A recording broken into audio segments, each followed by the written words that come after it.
Sa mga kilalang karakter ng Philippine legends, we have a satirical character which is intended to mock the way of sluggard. Kilala niyo ba yon? Si Juan Tamad.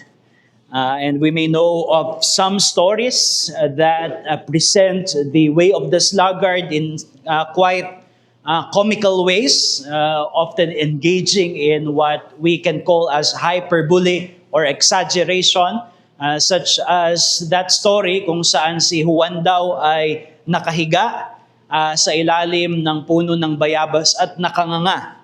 At anong hinihintay niya, malaglag yung bunga papunta sa kanyang bibig. So he is waiting for the fruit to fall in his mouth, para hindi na niya kailangang pitasin. And we find in many cultures that the way of the sluggard is often treated with contempt and worthy of satire, worthy of mockery. And that is what we have in the Bible as well. We have such satirical descriptions, just as what we have already learned this morning about the sluggard who says there is a lion in the road. He would eat, but he would bury his hand to the dish, pero hindi na niya kayang ibalik sa kanyang bibig. So these are exaggerations, but it captures in such a comical way the way of the sluggish.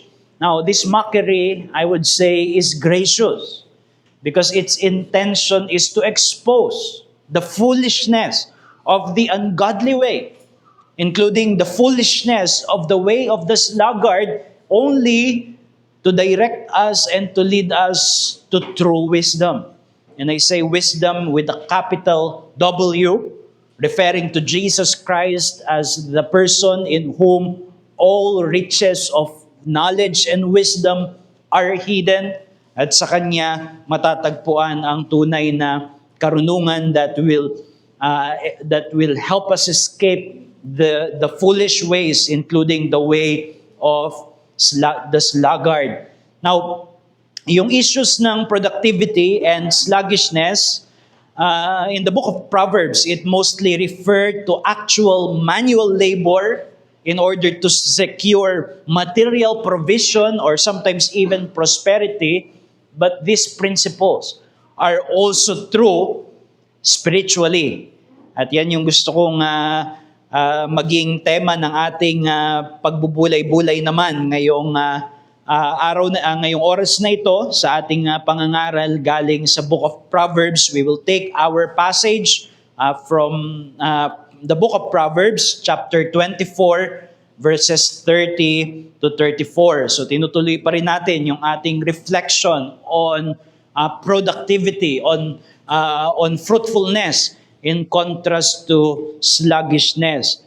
Wag niyong isipin na siguro iniisip ni pastor na maraming mga tamad dito sa Emmaus. Hindi ganon. I know that these are the period of reflection kung saan pinagbubulay-bulayan natin kung paano tayo mas makakapamuhay ng mabunga para sa susunod na taon. And I just want to strike while the iron is hot, as it says in one idiom.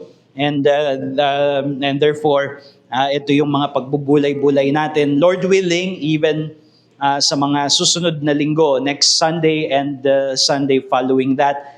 Proverbs 24 verses 30 to 34. I passed by the field of a sluggard, by the vineyard of a man lacking sense. And behold, it was all overgrown with thorns. The ground was covered with nettles, and its stone wall was broken down. Then I saw and considered it. I looked and received instruction. A little sleep, a little slumber, a little folding of the hands to rest, and poverty will come upon you like a robber, and want like an armed man. This is the word of God. Once more, let us seek His help as we reflect on this passage. Gracious God, we pray that you would bless this for our sanctification, that you would grant us wisdom continually in Christ by the help of the Holy Spirit, the Spirit of truth and wisdom, so that we may walk wisely and that we may please you and glorify your name before others. We ask this in Jesus' name. Amen. So, nung kaninang umaga, I proposed to you that we read the book of Proverbs as a Christian scripture. Ibig sabihin, hindi natin ito ibinabasa as though these are just a collection of moral sayings or wise sayings na walang kinalaman sa kaligtasan natin at sa ating kalalagayan, katatayuan bilang mga mananampalataya na nakatindig sa kaligtasan na ginawa ng ating Panginoong Jesus. This is a Christian scripture and it gives us lessons for day-to-day living that is shaped by godly wisdom. This is godly wisdom. This is not wisdom in the generic sense. Ang pinag-uusapan dito sa book of Proverbs is that wisdom that comes from the fear of the Lord. Since the fear of the Lord is the beginning of wisdom. Kagaya ng sinabi ko kaninang umaga, the Lord Jesus Christ has redeemed us and He has restored us from a life of foolish rebellion against God, against His ways, against His truth, against His wisdom, in order that we may be led to a life that is lived under that reverential fear and awe of our Creator. And this is the beginning of wisdom. So in one sense, if you are a Christian, if you are a true believer in Jesus Christ, wisdom has already begun in you.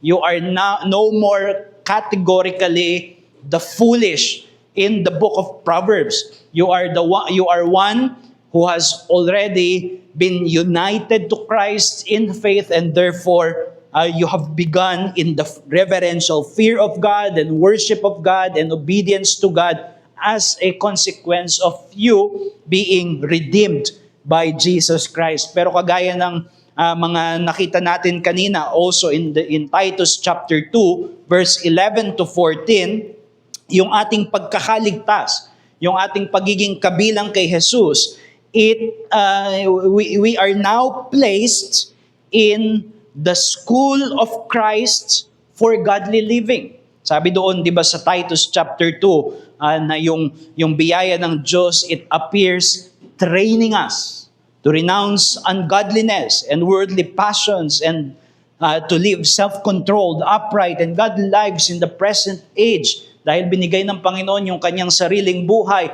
in order to redeem for Himself a people for His own possession, zealous for good works. Sinasanay tayo ng biyaya na nagligtas sa atin upang makapamuhay ng merong karunungan sa mundong ito, at kasama doon ay yung pagiging mabunga, yung pagkakaroon ng sigasig na gumawa ng mabuti.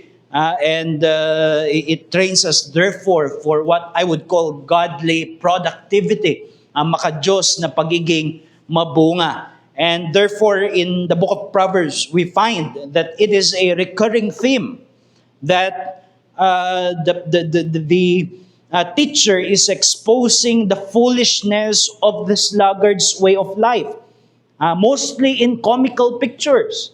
As I've said, this is written for the people of God in order to instill wisdom. At ang gustong i-impress ng book of Proverbs sa atin, dun sa mga passages na yan, na look at this comical way of life worthy of mockery. Well, that is unworthy of God's people. Those who are bought by the precious blood of Christ.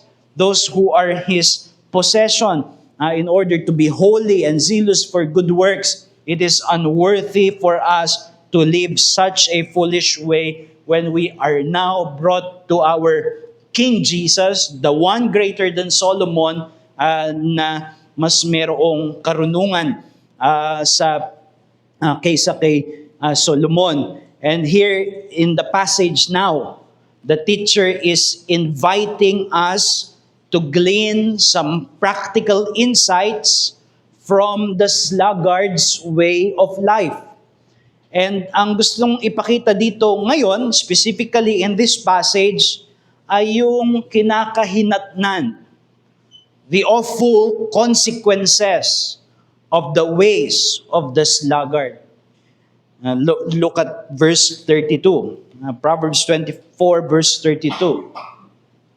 Then I saw and considered it. I looked and received instruction. Hindi niya nakita yung sluggard.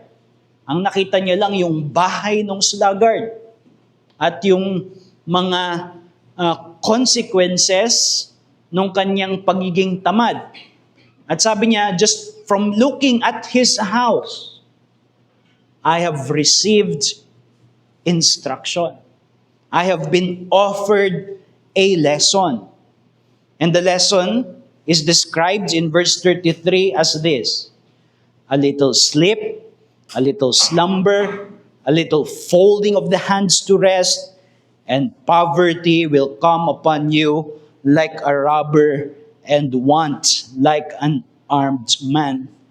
Yung buhay ng sluggard, the one who excuses himself, hindi ako lalabas para ayusin yung aking bakuran, baka mamaya may leon na lumapa sa akin. Yung sluggard na lalabas ng kaunti, pero nakita niya yung kanyang kama, and as the door turns to its hinges, babalik na siya. The sluggard who could not complete the task, who could begin a task, but as soon as there is that first brush of resistance, ayaw na niya. At ang sinasabi niya, gagawin ko yan pero kaunting tulog muna. Kaunting higa muna. Kaunting relaxation muna ng kamay.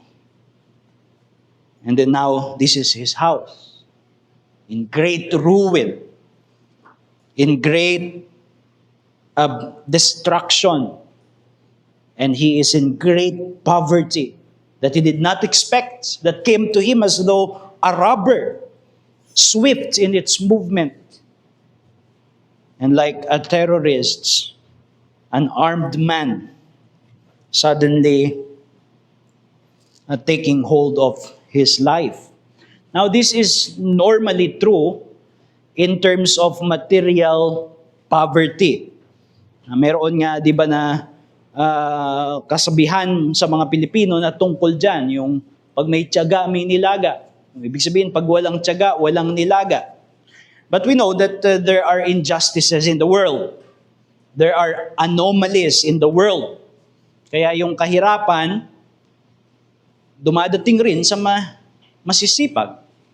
At minsan yung tamad, dahil sa injustice, nagiging mayaman. So these are ordinary ways of providence, general observations na still general. Hindi natin dinidismiss. Normally, yung masipag na tao ay may kahihinat ng mabuti, habang yung tamad ay walang kahihinatnan o masama ang kahihinatnan. Pero hindi ito inviolable ways of providence. May mga panahon na ito ay nangyayari yung mga anomalya because we are living in a broken world. We are living in a world that is destroyed by sin and injustice and anomalies. But there is an application of this that I believe is unfailing. And that is when it comes to spiritual state. When it comes to our spiritual condition. Therefore, I want to focus our application sa usapin ng ating spiritual na kalalagayan na nangangailangan ng trabaho, nangangailangan ng pagkilos at paggawa. And therefore, from that, I will take the message that believers possess the wisdom of Christ to evade the spiritual barrenness of the sluggard's life. Believers possess the wisdom of Christ to evade the barrenness of the sluggard's life. Tinuturuan tayo ng biyaya ng Panginoon at ng karunungan ng Panginoong Hesus upang maging mabunga. At sa pagpapala ng banal na Espiritu, kanyang binibigyan ng bunga ang ating mga pagpapagal ng may pananampalataya. But what we must understand from scriptures is that no one stumbles upon godliness and fruitfulness by accident. It takes discipline. It takes work. If we are to advance the progress of godliness and holiness in our soul. And of course, those are works done in faith by the resources of the gospel, but those are done with the full effort of our human activity. That is why in 1 Timothy 4 verse 7 and the following verses, ginamit doon yung mga salita na train yourself for godliness. Sinabi doon, toil and strive. Hindi gumamit ng mga passive na pananalita, just as the popular sentiment of many Christian circles today, just let go and let God. Hindi yun yung sinabi. Ang sinabi, toil, strive, train yourself in godliness. Because the advance of the principle of godliness in our heart is a reward of grace for gospel-motivated toiling and laboring. It must be gospel-motivated, but it does not remove or eliminate the need for active labor in faith. Kaya pwede nating basahin itong verses 30 to 34 as unfailing in its application pagdating sa spiritual na kalalagayan natin. As a consequence, the picture here is the picture of the heart of a spiritual sloth that is characterized by miseries and wants. And it is important because it is very possible that you are characterized by, not by sluggishness, pero masipag ka pagdating sa iyong trabaho. But there is one aspect that you have not been serious and that you have not labored on, and it might be the condition of your heart, your spiritual life. And if that is to continue, ito yung kakahinatnan. There will be an overwhelming ruin and there will be scarce resources. Yan yung makikita natin dun sa picture na ito ng buhay ng isang tamad. And as we apply this sa ating spiritual life, the picture of the life of the spiritual sloth. The first is an overwhelming ruin. This is observed from what one can find in the house or in the vineyard of the sluggard, in the field of the sluggard. Sabi dyan sa verse 31, verse 30, I passed by the field of a sluggard, by the vineyard of a man lacking sense. And behold, ito yung makikita mo, behold, what will welcome you. What are those? It was all overgrown with thorns. The ground was covered with nettles, and its stone wall was broken down. Ibig sabihin, meron ng mga bagay na tumutubo na hindi dapat tumubo, pero hinayaan. Meron ng mga bagay na dapat ay nakatindig pero hindi nire-repair, so it remains broken down for his field to be further invested by outside elements. Kasi nakabagsak na yung mga pader. And I think that this is a good picture of a heart that has not been cultivated by grace dahil sa spiritual sloth.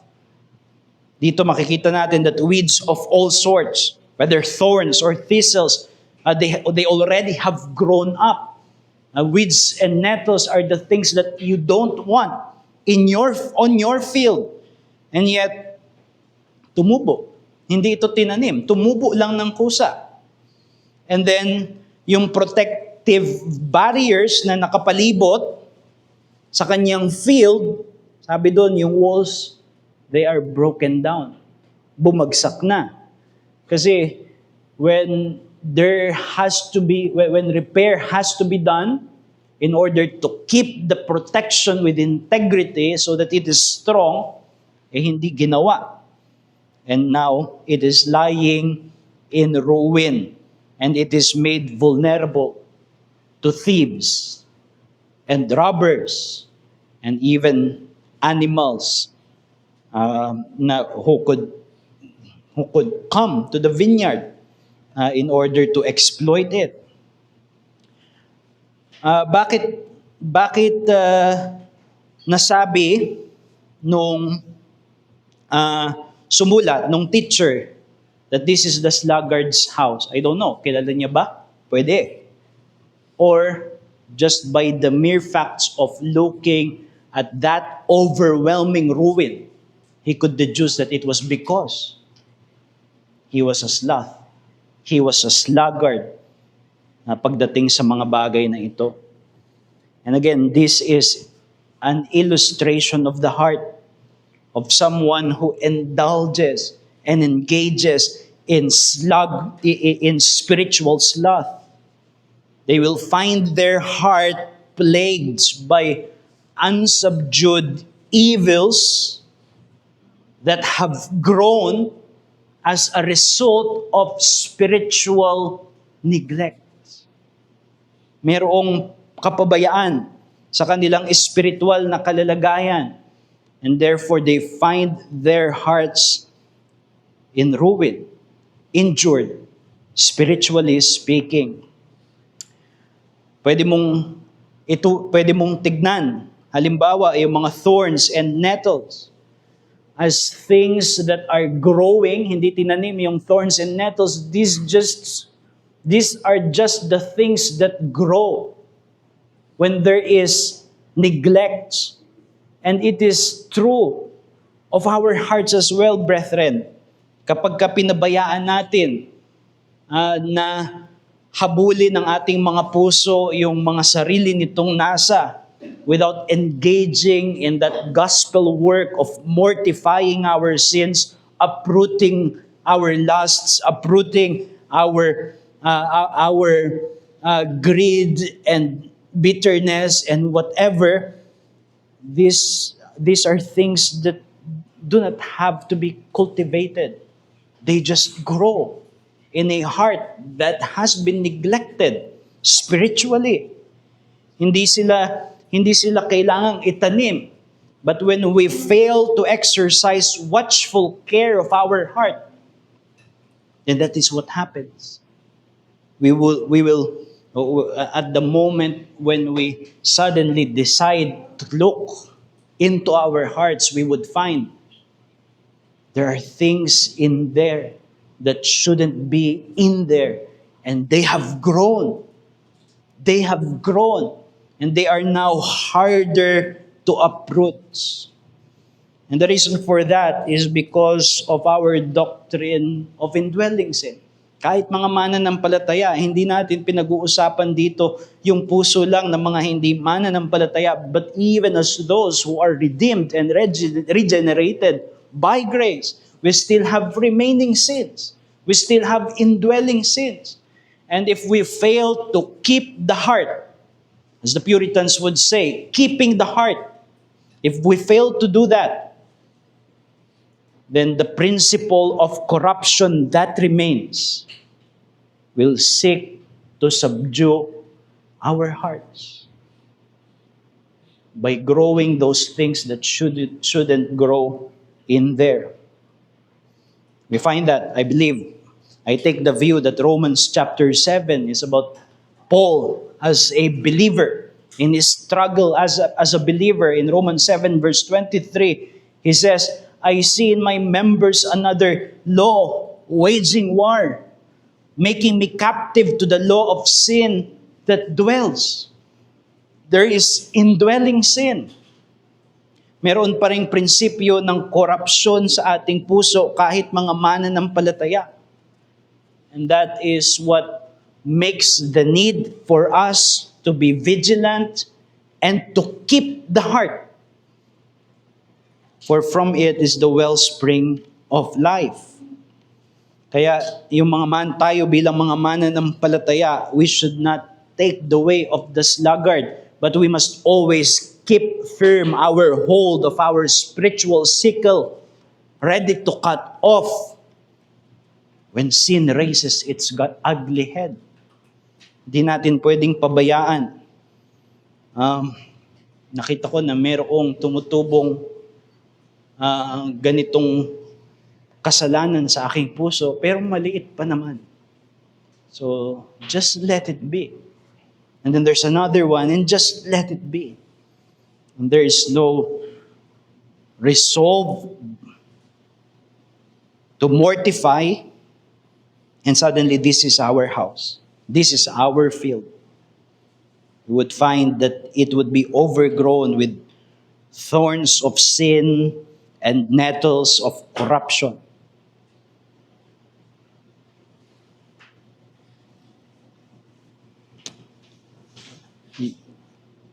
Kaya that is why we must not follow the path of the sluggard. The sluggard is neither equipped nor willing to use the sickle. That is why the heart is plagued by all kinds of evil. And in spite of his constant shots of fleeting pleasures, he remains miserable because of what remains in the heart. And then there are the protective walls, the barriers that should keep us from sin. And when we let our guard loose, and we would find that even those are broken. Kaya ang hamon dito mga kapatid is for us to be vigilant. As the Puritans would call it, keep the heart. Keeping the heart, that is what they call the constant pursuit of piety by grace. And that includes working to uproot the remaining corruptions in our hearts.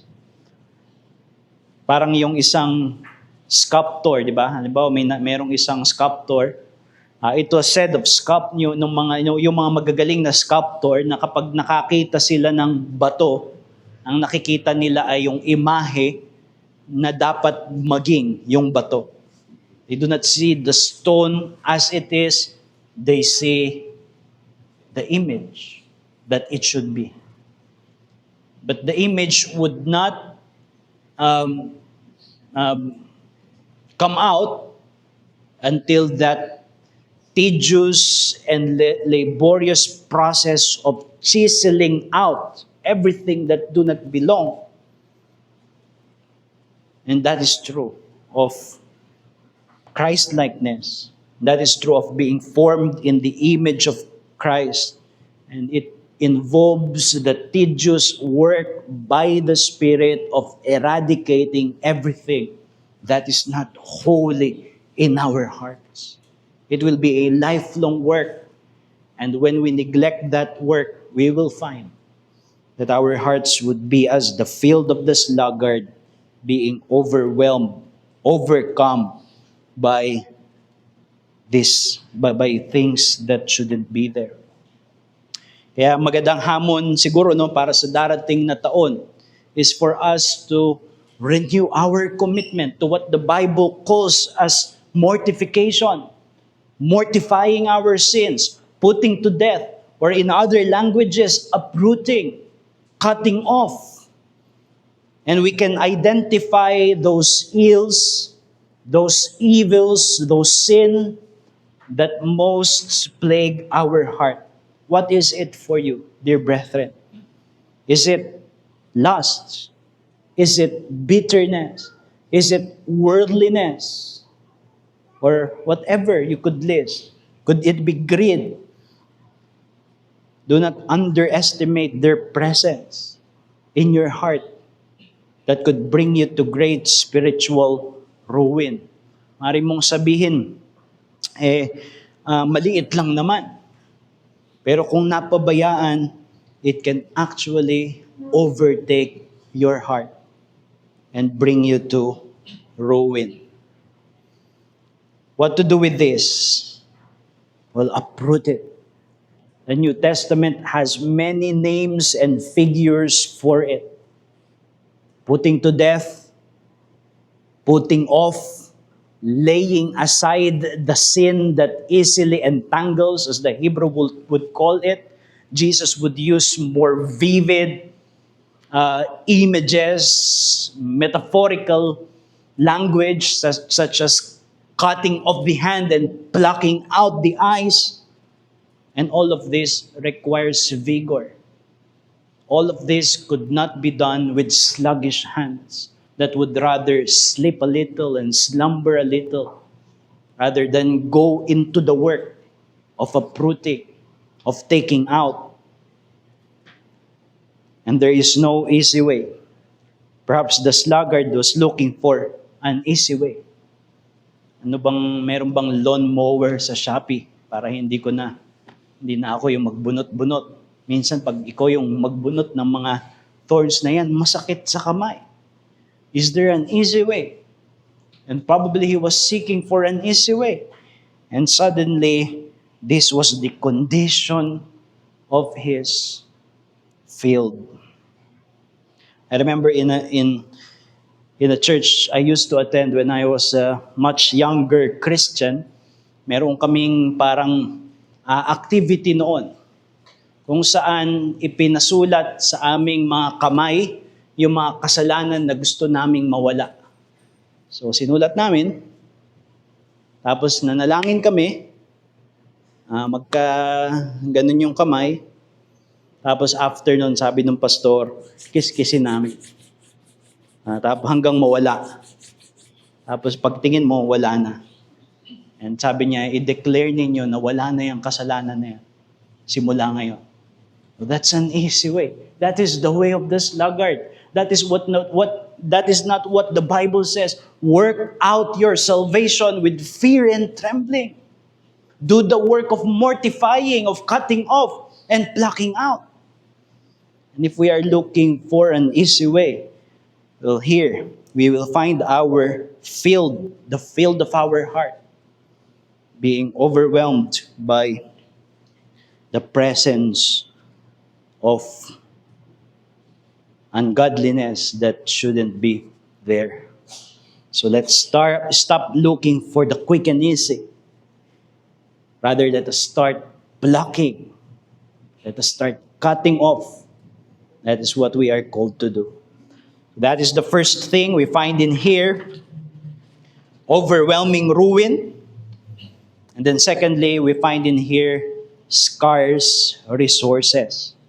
Kulang sa mga bagay na dapat naroroon. And you can find that, you can observe that from what you will not find in the sluggard's vineyard. What is the vineyard supposed to be? It should bear fruit. And vineyard specifically for them in biblical times these were the places in order to cultivate that good asset of having grapes and grape-bearing vines that they could use for food and also for their drink, for their wine. Kaso dito, basahin mo, di ba? I passed by the field of a sluggard, by the vineyard of a man lacking sense. And behold, it was all overgrown with thorns and was covered with nettles. Where are the grapes? There's no grapes, of course. Yung mga bagay na dapat nandoon, the valuable assets that should be there are simply not there. Because they do not, contrary to the thorns and nettles, they do not grow without doing anything. Yung mga vineyards, they were valuable assets in daily life of biblical times. Grapes, staple nila ito sa kanilang tinapay, yung kanilang, kaya kung minsan yung Lord's Supper may pasas, biblically biblically acceptable pa rin kasi yung grapes nilalagay nila talaga sa yung sa kanilang tinapay, at yung wine, of course they used it as their everyday drink. But even though this sluggard has been given that asset, the potential of having those assets, but because of his sluggishness, simply there is no fruit. Wala yung hinahanap na dapat makita. And so yung vineyard, these are valuable assets because they produce grape, they produce vine, and they produce grape-bearing vines. But those produce is yielded to the person who is willing to labor. That is why the sluggard doesn't enjoy any of that. As I've said, we are applying this in our spiritual life. And in terms of our spiritual life, we find that the heart of the sluggard becomes destitute of a wealth of spiritual graces that are necessary for godly living. Kapag hindi natin inisip na kailangan natin ng pagtsatsaga sa ating Kristiyanong pamumuhay, the perseverance of the saints, then it is not only that we would be overcome by the evils of our hearts due to our remaining sin, but only when we come to look for that patience that we need in order to endure trying season, it is not there. When we come to look for the contentment of heart that we need in times when things are scarce, when our resources are scarce, but we do not have that contentment. When we are looking for that trust in God that we need in order to help us go through dark providence of life, and yet our trust is weak because we have not cultivated these things. They do not grow from neglect. They grow by constant labor in faith, motivated by the gospel, empowered and strengthened by the Holy Spirit, but nonetheless, with effort and perseverance and work. And therefore, bilang mga Kristiyano, let us remember that we are not only interested in weakening the presence of sin in our hearts. We are interested not only in having no thorns and thistles, but in being fruitful. But multiplying godly virtues in our lives. Kaya yung usapin natin kanina na fruitfulness and productivity, it is not only external, but should come from the fruitfulness of our character, fruitfulness of grace in our hearts, just like a tree. It is the healthy tree that bears its fruit in its season. And therefore, that is what we desire, that we are fruitful not only externally, but fruitful from within. That we must pursue Christ-like qualities as though they are jewels to adorn our soul. Turn to 2 Peter chapter 2. 2 Peter chapter 2 verse 1.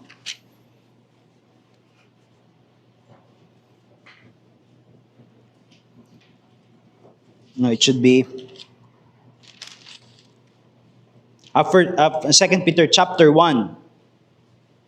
verse 3. His divine power has granted to us all things that pertain to life and godliness, through the knowledge of Him who called us to His own glory and excellence, by which He has granted to us His precious and very great promises, so that through them you may become partakers of the divine nature, having escaped from the corruption that is in the world because of sinful desire. So, sinasabi dito ni Pedro, yung kapangyarihan ng Diyos ang kumilos at kumikilos sa atin in order to supply for us everything that we need in order to live lives of godliness. And then verse 5 it says, hindi niya sinabi, verse 5, for this very reason you do not have to make any effort at all. Since God is working, it is His divine power that has been granted in you. For this reason, make no effort. That is not what we read in verse 5. It says, for this very reason, make every effort to supplement your faith with virtue, and virtue with knowledge, and knowledge with self-control, and self-control with steadfastness, and steadfastness with godliness, and godliness with brotherly affection, and brotherly affection with love. So hindi ka daw titigil na since God has already have His power in me, let go and let God. Peter is saying, make every effort to supplement your faith. Dagdagan mo yung mga qualities o katangian na dapat makita sa iyong kaluluwa. Have these spiritual assets that would find themselves useful in time of temptation and trials and hardship. Paramihin mo. Hindi mo ito babasahin na ito pala yung pagkakasunod-sunod. It is Peter giving us a picture of a fruitful life where virtues multiply, where virtues are added on top of each other as a result of the power of God, which He is working in us both to will and to do according to His own good pleasure, so that we work our salvation with fear and trembling, so that we make every effort to supplement our faith with these virtues, with these spiritual qualities. And then we are told in verse 8, for if these qualities are yours and are increasing, they keep you from being ineffective or unfruitful in the knowledge of our Lord Jesus Christ. For whoever lacks these qualities is so nearsighted that he is blind, having forgotten that he was cleansed from his former sins. Therefore, brothers, be all the more diligent to confirm your calling and election, for if you practice these qualities, you will never fall. This is not a picture of a passive and inactive life. Godliness is something that we pursue with every effort, with fear and trembling, empowered by the grace of God, but without eliminating our persevering. And if we would not trust the Word of God on that, here we would find ourselves in the place of the sluggard, with a field overwhelmed by ruin, but also lacking the resources, the spiritual resources that we need. Sa taong ito, hindi natin alam kung ano yung mga kakaharapin natin. Would it be want? Would it be lack? Would it be trying times and difficulties? And the question is, do you have the spiritual graces that you need in order to walk aright and walk in a manner worthy of God? In order to respond rightly to circumstances, and in order to be able to navigate the challenges in a way that is pleasing to God. And if not, well, here is another challenge and work for that we must give ourselves into to cultivate the fruits. Remember that we do not stumble upon virtues. They are to be cultivated and nurtured with diligence. That's why the sluggard is impoverished. He has an impoverished soul because he does not make the effort to be rich in graces. And when you look at his field, there is no attractiveness there. It is barren. It is ugly. Although ngayon, rustic is considered aesthetic, but nothing here is aesthetic. There is no attractiveness in his character because there is no likeness to Christ, no imitation of God as a result of spiritual neglect. May our hearts be a field where you can locate those beautiful fruits of the Spirit,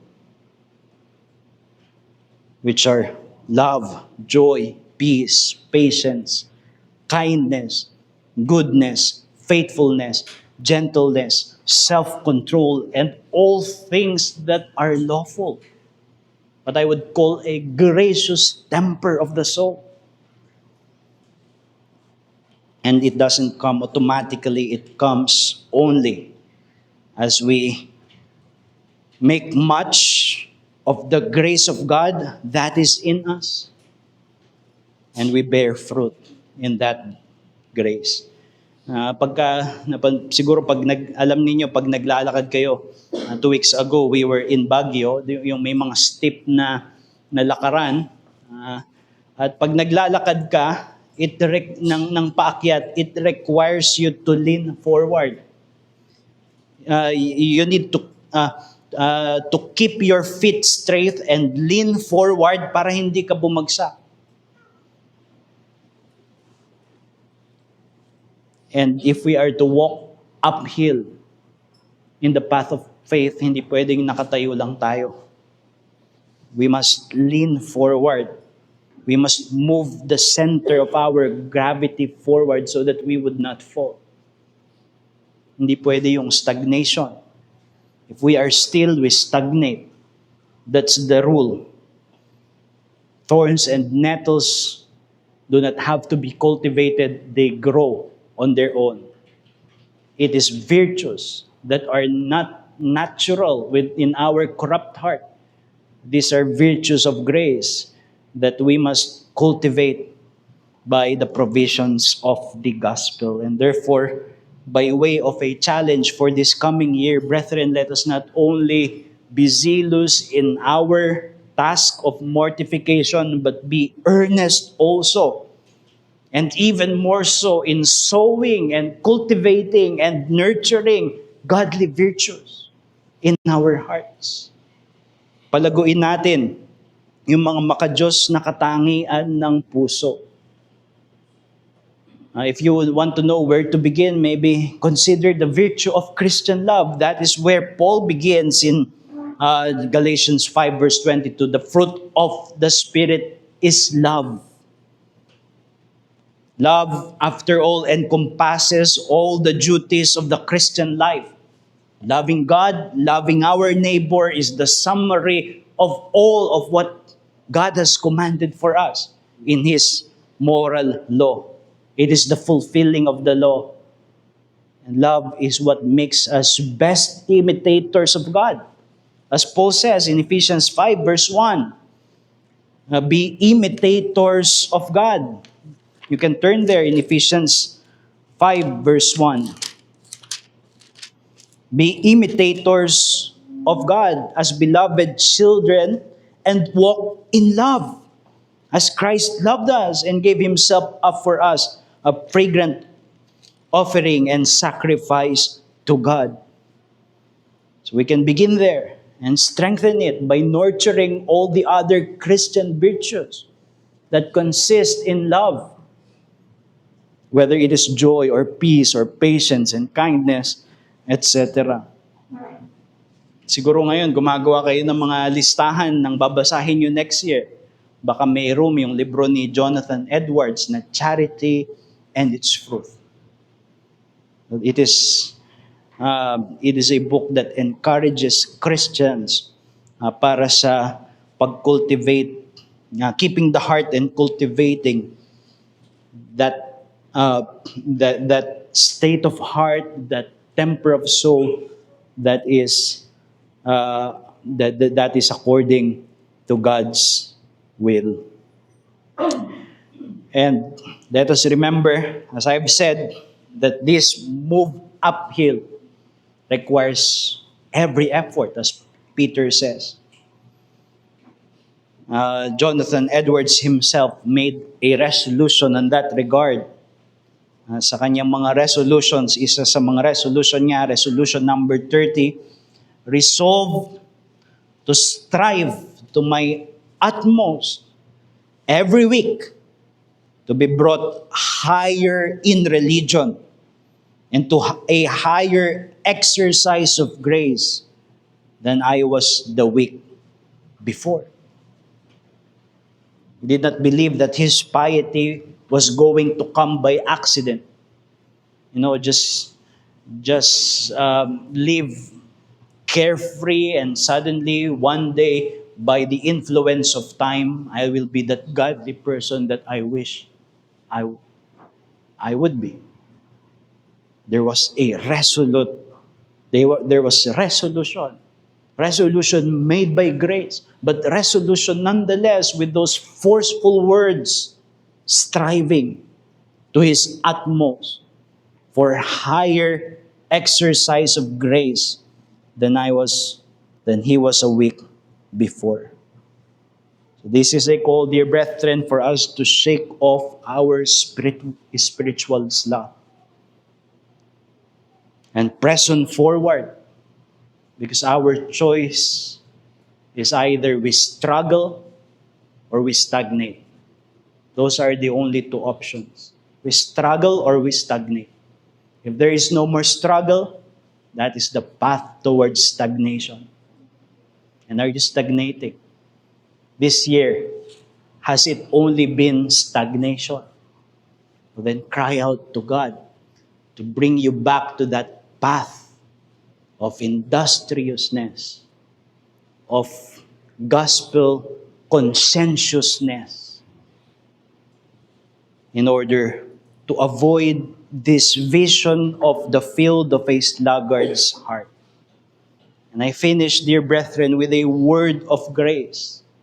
Of course, if we start this work, perhaps coming from that long period of spiritual neglect, and then we look into our heart, yung matagal nating panahon na hindi na natin binubuklat yung ating Biblia in order to expose our sin. Hindi na tayo lumalapit sa Diyos para manalangin at hingin yung kanyang tulong para sa kabanalan, confessing our sins to Him. We no longer remind ourselves of the gospel daily as much as we need.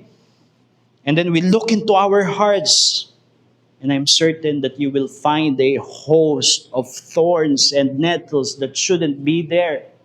And also, you would not find the things that you want to be in there. I wish I was more content and gracious and loving and peaceful and joyful, but that is just not there in my heart. And it can be a discouraging sight. Diba? That is why we begin at the foot of the cross. At the foot of the cross, where the Lord Jesus Christ, your Savior, if you are in Christ, He is your Savior, and He was hung on that tree, suffering the ultimate misery and consequences of your barrenness, of your idleness, so that the achievement of His perfect fruitfulness and righteousness would be yours. And this sight is what empowers us to labor for a gracious heart, for a virtuous soul. And therefore we come to the foot of the cross as we make a resolution towards a more fruitful year. At kung hindi ka pa mananampalataya, ang Panginoong Jesus ay nag-iimbita rin sa iyo sa oras na ito. You have lived a barren life that is headed to eternal misery. But Christ is offering the fruits of His fruitfulness and righteousness. If you would come to Him in faith, believing that He alone is Savior, your Savior, and repenting of your sins, and repenting of your self-righteousness, to be found in Jesus as your righteousness and wisdom. Sana lumapit ka sa Kanya sa oras na ito at matagpuan ka sa kaligtasan. Tayo manalangin. Gracious God, we come before you and we confess our sluggishness of ways, especially our spiritual sloth. We know that we are all guilty in some ways, in some measure. And we pray that you would forgive us, that you would continue to direct our faith to Jesus Christ, no matter what we find in our hearts, whether things that aren't supposed to be there, reigning and dominating, or things that are to be there but are simply not there. We pray that you would forgive us and we come spiritually bankrupt as those who are poor in spirit. And we ask that the blood of our Savior Jesus Christ would continue to cleanse us from our sins, and that the Spirit would empower us to continue to pursue fruitfulness of living. For your glory and for our joy, we ask in Jesus' name. Amen. We will respond, dear brethren.